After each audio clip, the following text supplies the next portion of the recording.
In the quiet countryside of Kentucky, where golden fields stretched as far as the eye could see, there lived a man named Henry Collins, a struggling farmer who owned a small patch of land that barely produced enough to feed his family. His wife had passed away years earlier, leaving him with one precious treasure, his daughter, Clara.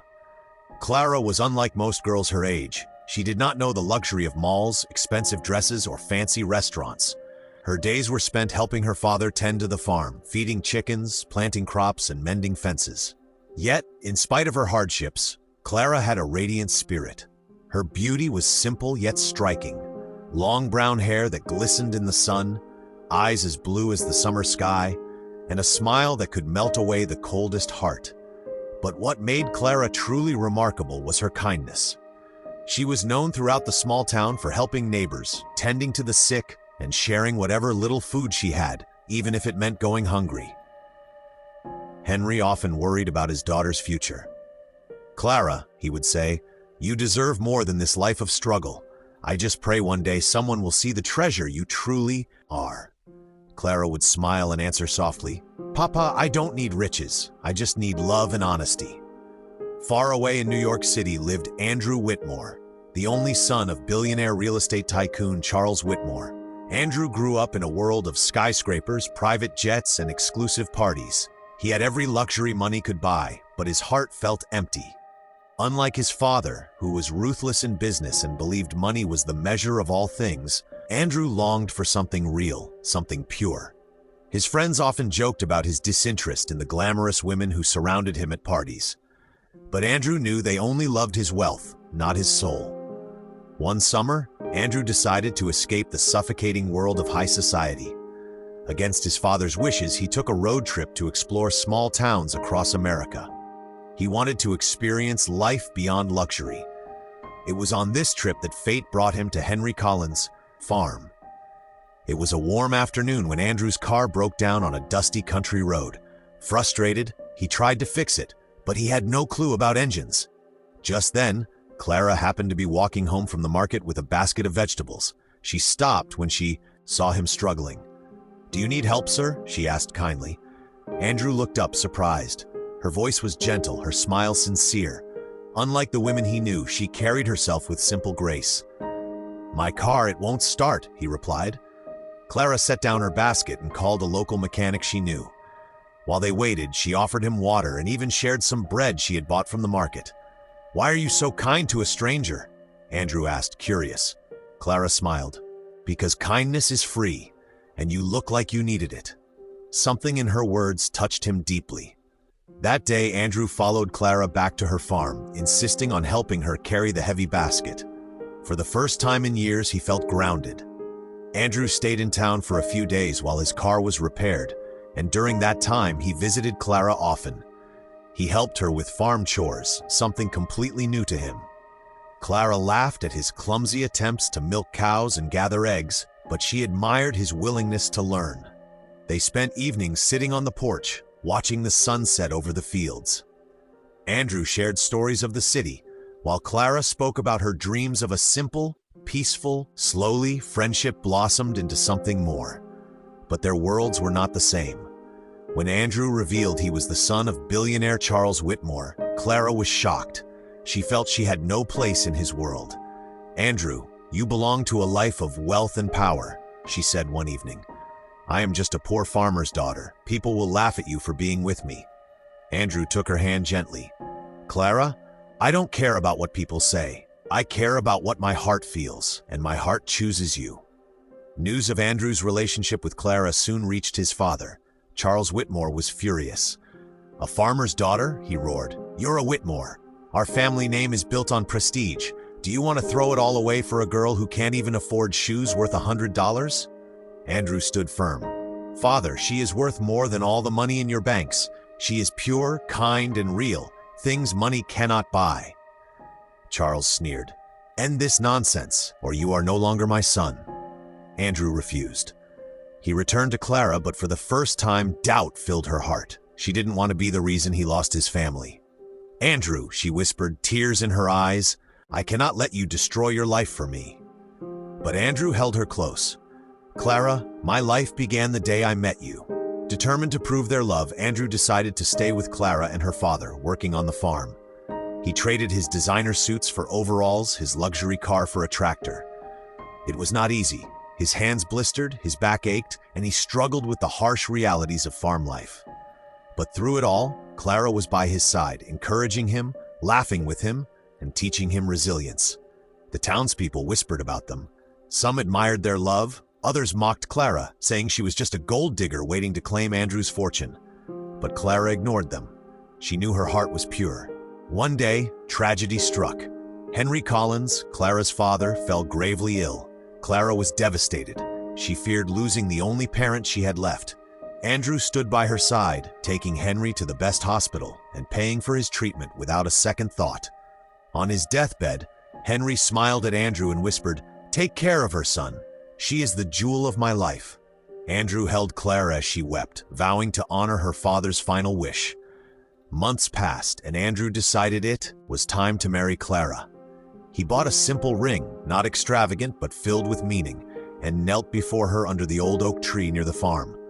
"Clara, will you marry me?" he asked. With tears of joy, she whispered, "Yes." But their happiness was short-lived. Charles Whitmore stormed into town with lawyers, threatening to disinherit Andrew and take legal action if Clara married him. "You will have nothing," Charles shouted. "No money, no inheritance, no family name." Andrew looked at Clara and smiled. "Then I will have everything I need, because I have her." Clara tried to convince him to reconsider, but Andrew would not be moved. Time passed, and Andrew proved himself as more than just a billionaire's son. With Clara's encouragement, he started a small agricultural business using modern farming techniques. The business grew, attracting investors, and soon became one of the most successful farming enterprises in the region. Charles watched from afar as his son, whom he had disowned, built a fortune of his own. But more than that, he saw the love between Andrew and Clara, real, unshakable, and pure. Finally, Charles' pride broke. One evening, he visited Andrew and Clara's farm. His eyes, once filled with arrogance, were now softened by humility. "Son," he whispered, "I was wrong. I thought love was measured in wealth, but you have shown me what true riches are.